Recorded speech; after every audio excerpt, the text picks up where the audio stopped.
Great.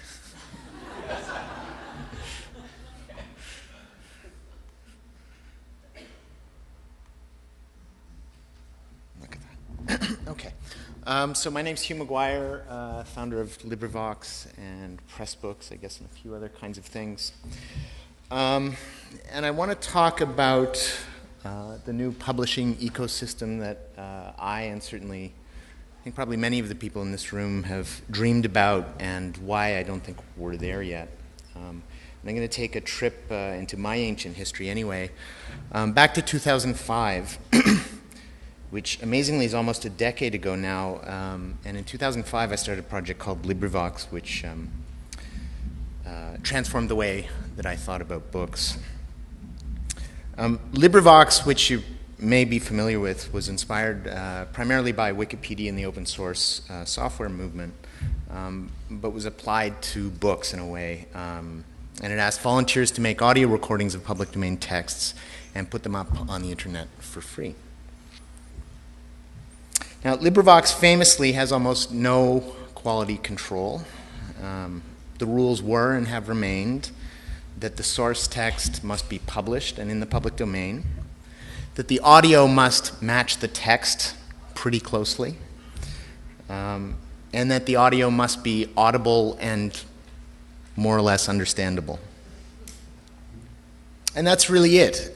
If you have a stutter, we let you read Mark Twain.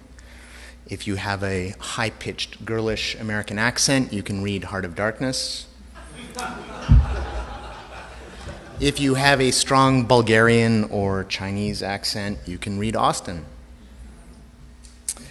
In about 50% of the catalog, it's solo recording, so one person records an entire book. But half the catalog, you might have 20 different people contributing to one book. So in the same book, you might have someone reading chapter 4 who's a trained voice actor from the BBC, and in chapter 5, a 13-year-old girl from Missouri who stammers on her words. And maybe English is her second language as well. So this is confounding, of course, to listeners. But it's also the counterintuitive beauty of LibriVox, and I think its power. We accept all comers, and consequently and amazingly, instead of having a catalog full of completely unlistenable audiobooks, we have half our almost 8,000 books read by soloists, many of whom, as I say, are professional voiceover artists or have become so. Perhaps 10 to the or 20% of the catalog is really difficult to listen to. Some of it is good, and some of it is really excellent. Beyond this question of selecting narrators, we accept any published text that's in the public domain. So we've got Thucydides and Kant and Einstein, as well as Darwin and Joyce and Matsuo Basho. And we have works in Cantonese, in Church Slavonic, in Urdu, and Old Sudanese. But we also have an audio version of The Romance of Rubber by the United States Rubber Company, which is a fantastic work, by the way.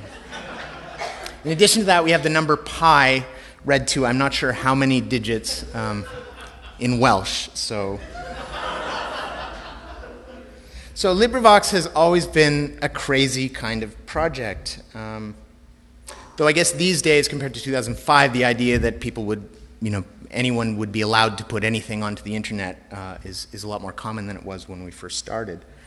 But still, there's something very interesting about LibriVox, to me anyway, which is how complex and collaborative the whole process is. It's a little bit different than, say, Wikipedia, where individual editors kind of drop in and drop out, and there's no real coordination in the same sort of focused way that there is with LibriVox. So LibriVox kind of evolved this mechanism where teams of people get together and they shepherd a project through to its completion, with some people dropping in and out. But it goes from, hey, let's make a recording of Ulysses, which I think was something like the 20th project we started, and we had maybe 35 different people contributing in one way or another to that project, and it took 2 years to finish and was finally published. That particular recording is a terrible one, by the way, but it's very interesting. It's a long story. Ask me about Ulysses.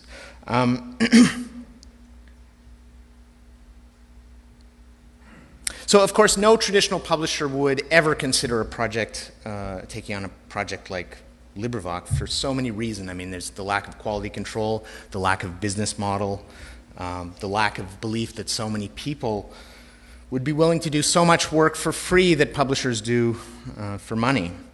Although, certainly there are a lot of people who work in publishing for reasons and other than money, I think. But yet here we are 9 years later, and LibriVox still produces about 1,200 new books a year. We have a catalog of over 8,000 titles, many of them of professional quality, some of them near enough, some of them less so. Our most popular books have been downloaded more than 1 million times. And I just checked with Brewster yesterday. Our books are all hosted on the Internet Archive, and he tells me that LibriVox books have been downloaded 250 million times from the Internet Archive. So we have thousands of volunteers, and we get millions of visitors to our website every month. So we're not Wikipedia, not Gawker, but for a project with virtually no budget, we've done something I believe important and valuable for the world. There are a lot of things that are interesting to me about LibriVox. We built this completely distributed workflow for multiple teams doing all these different kinds of things. And we built it on just free available open source software to start, and then we cobbled together little bits and pieces of software to make this happen. We used an existing, understood, and perfectly good standard RSS to create our audiobooks as standalone podcasts. We built a kind of management system to allow teams to coalesce around the creation of books.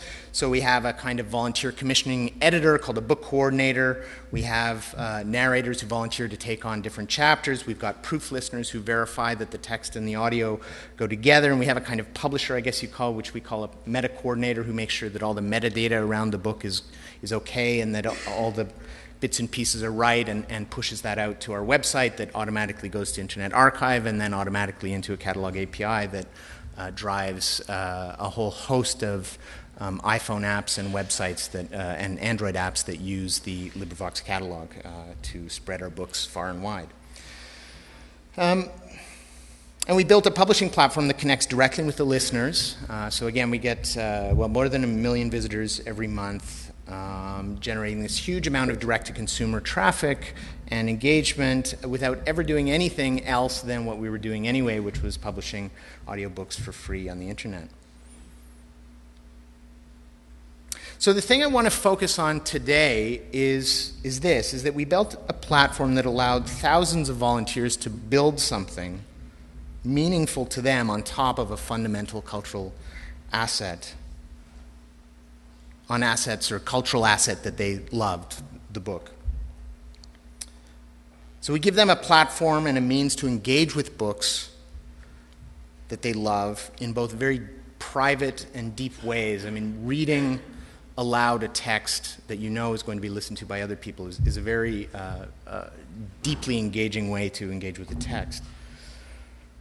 And they do this not for money, of course, but for love and for other kinds of reasons of engagement with the text and the other people who are working on the project. And this passionate engagement drives them to spend hours and hours interacting with books in this really wonderful kind of way.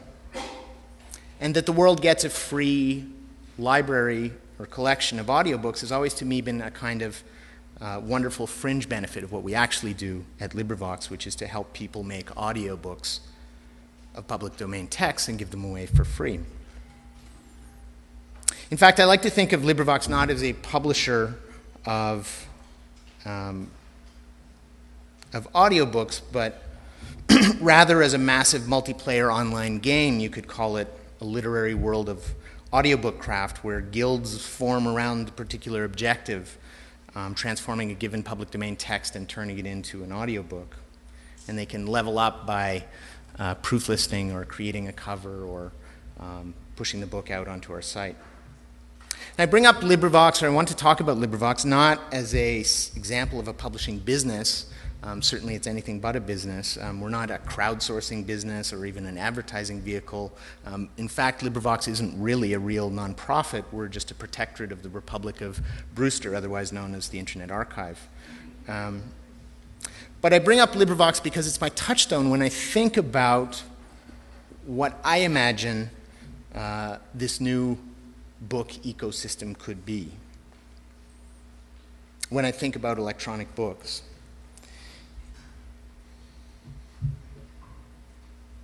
And the idea is that people want to build and engage with content, things like books, and they could be doing it.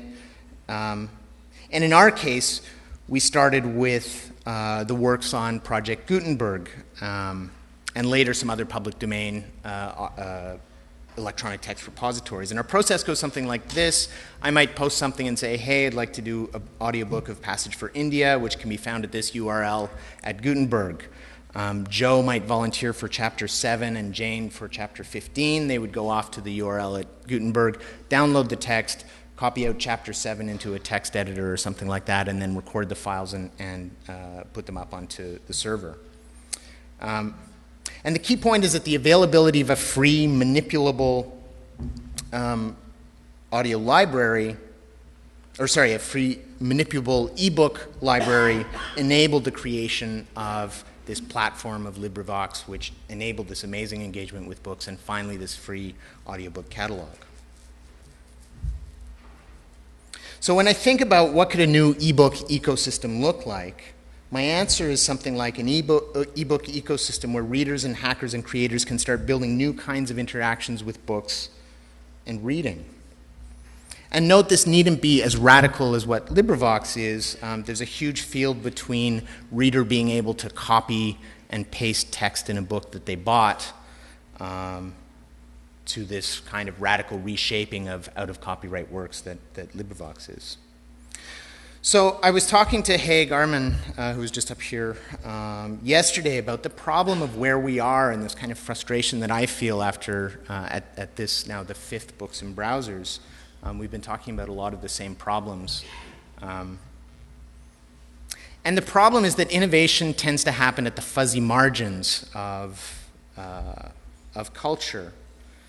And with the ebook world, we sort of took paper and moved into digital, but we've sort of clipped off and hermetically sealed those fuzzy margins, so it's very difficult for this kind of play and experimentation that needs to be done on top of, or that I think needs to be done on top of books.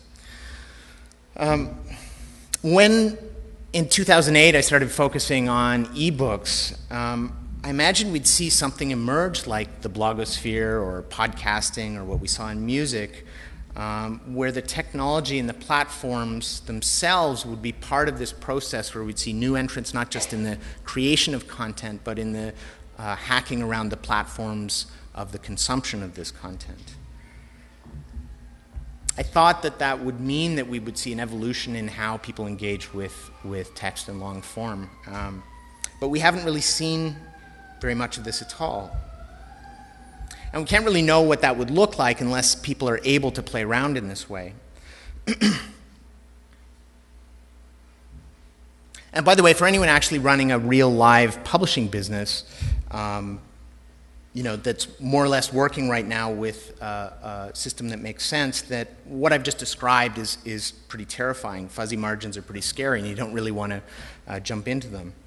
But I can still dream that we can start to carve out some spaces for more fuzzy margins for interesting interactions to be built. So I'm going to talk about that in a minute, but I want to talk about why I don't think we're there yet. You could say that the publishing industry, in maybe an abusive or codependent relationship with Amazon, has learned some valuable lessons from, or valuable or not, I don't know, but some important lessons from what happened to music and newspapers and magazines, which is the following. Control the platform from start to finish, and for God's sakes, keep web hackers away from your books. That is to say that the industry has managed to shift from a paper business that looked like writer, publisher, retailer, reader, kind of in a silo, to something that looks like writer, maybe publisher, retailer, reader, but again in a closed kind of silo. And why has this happened? I think it's because of the ownership of the platform that Amazon has. They've done a brilliant job of building a way to engage readers and sell books to readers. I was talking to a publishing friend yesterday who said, it's pretty hard to criticize Amazon when 70% of your business comes from them. They really dominate the ebook space. And there's very little, which means there's very little incentive for them to be experimenting on these edges. And of course, there's the issue of DRM and platform lock-in, both either Adobe or Amazon, which makes it very hard for any new sorts of interactions to develop. And just look at the sad demise of ReadMill, which was probably the most interesting startup, I think, in this space, which had such the problem of DRM to get over, which was so difficult.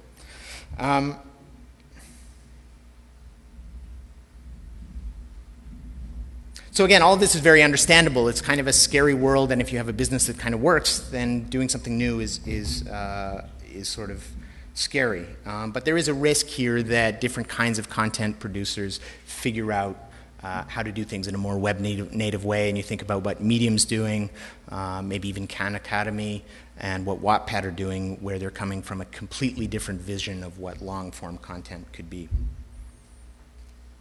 Okay, so I think the title of my talk was Vision, Architecture, Strategy. That's probably pretty highfalutin. And I just want to go over quickly some of the ideas of what I want and what I think maybe can get towards an ecosystem that I think is more interesting.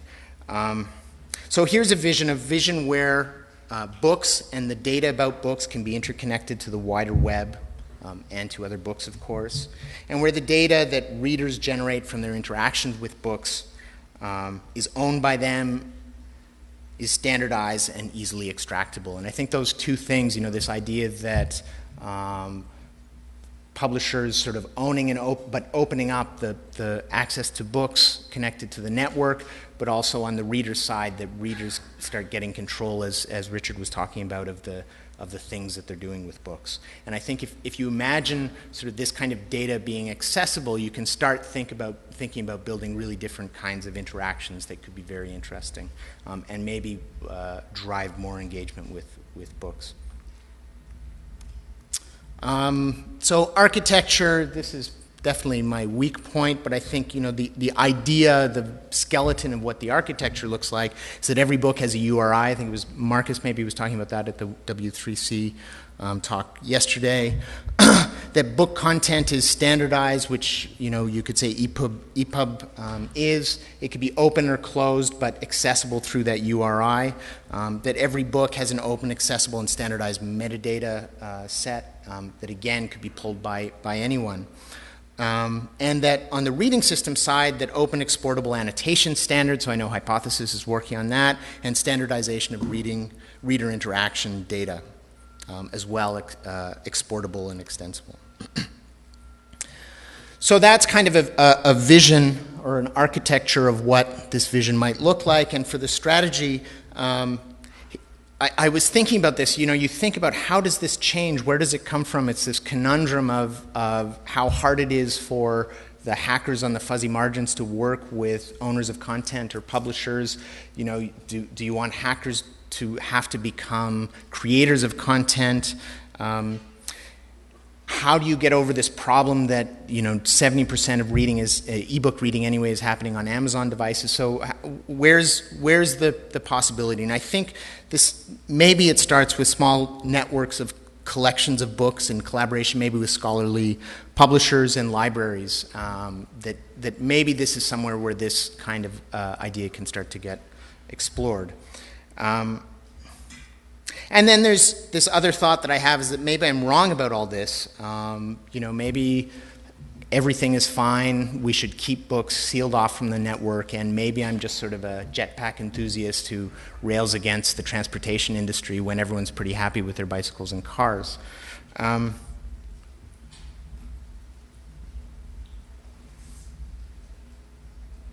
But as I think back on LibriVox and the other work that I've done with Pressbooks, I guess you could say I've been dedicated to trying to bring book culture into the web. And I think there's a lot that the web can learn from books and book culture, and there's a lot that the web can do for book culture as well. I think that books have an awful lot to teach the web, and just as the web can be used to spread the culture of the book wider and far. So perhaps at the 10th Books and Browsers, we'll be a little bit closer to what I'm dreaming of.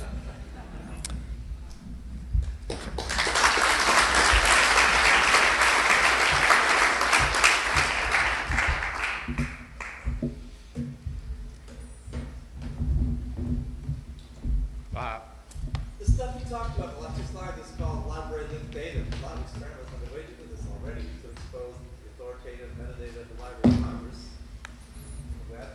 Yeah. Why are you so skeptical? People are trying to do this already.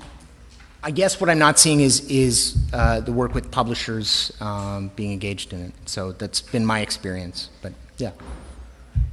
But libraries have those records. They have published records too. I think it's more the content that I'm interested in. So step one is metadata. Step two is content itself. Yeah. Can I add to that? Is Joanna Drucker still in the house? That end of the digital humanities that actually care about contemporary literature, there's a huge opportunity for pushing there from scholarly edition kind of work to pull on this kind of stuff, to put more pressure on making that kind of thing possible. Other questions? I had a question actually for you folks about I love your talk on both improvisation, composition, tension, which I think we all feel when we have skills in a particular realm and then try to push through to another realm, another technology, another technological platform. So it was really a question, but if drawing is a really intuitive improvisation tool, as you observed it in that community of writers and so forth, what are the tools for translating a drawing activity in a web environment into structured organizations or outputs? Not totally your question. Yeah, I'll step back to that one. All right. Repeat the question. I'll repeat the question. So what are the tools available in the digital realm that might afford us the ability to draw? There are lots of drawing tools out there, but I don't think they're necessarily made for the kind of workflows that we're trying to achieve. And from our talk, I think we were really trying to stress the importance of paper and not taking paper out of the creative process, as well as at some point, I think paper might be left behind. But I think in the case that we were trying to build this digital fiction, it was a really crucial part of our creative process, and we didn't actually want to take it out. We wanted to find a way to at least translate what was happening in paper over to digital without losing anything in that way. But I don't think there's any drawing tools that I think will take the best word I can think of is that nimble aspect, the part that's really easy to experiment in, that happens on paper, and it's naturally collaborative. That is very difficult to replicate in a digital space. I don't know if anyone wants to add something there. I have to think of a conversation that I had with Fran. I don't know if you want to... if briefly, sorry. I just ran into a company on Tuesday called Storyboard. Wait, sorry, on the phone. I know, pain in the ass, but... It's going to sound strange. I'm giving a company a sales pitch that I've only met for 20 minutes, but on Tuesday at another event I was at, I ran into a company called Storyboard That, which you can look up, storyboardthat.com. And they've built a very nice tool for, it's targeted at the education space for teachers to be able to put storyboards together for teaching their students. And four-person company in Boston that 2.5 years old, they've already got 450,000 storyboards up. People can copy them, paste them, animated characters. It's a lot of fun. So.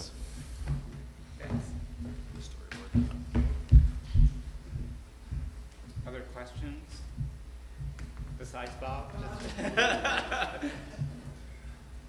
All right, Bob. Question for John. I like your contrast in writing and drawing and coding as a continuum of like breadth of literacy in the population. Something you said, how do we get people to be able to improvise as coders?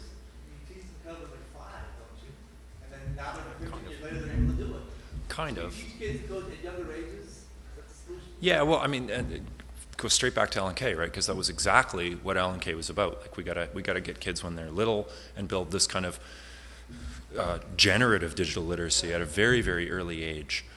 But a lot of that went out the window around 1980 when people realized that you could turn the computing industry into a big business, and it becomes optimized for efficiencies, production efficiencies, which is a really different kind of an angle than sort of play space. And so I think the examples of software systems and authoring systems and things like that that are really kind of play-based, they're really the exception. That's very different than what I think was going on at Xerox in the 70s. So you're the new Alan Kay then? That's you. I think I'll decline that. I'd like to add a little bit to that too. I think that the way that computer science is taught, it doesn't really encourage a lot of experimentation. And this might be controversial, but I've seen the art community that there's a community, that is really diving into computer science in a way that's much more experimental. That I'd like to see more of that taught in computer science that would allow for this innovation to happen.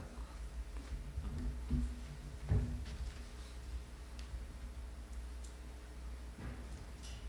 needs coffee? Other? Yeah. All right. Thanks. We're done. Not totally, though. So we have one more round of talks, so we have a break. So folks, I'll ask you to do a final cleanup at the end of the day, save time, start cleaning up, grab stuff around your chairs,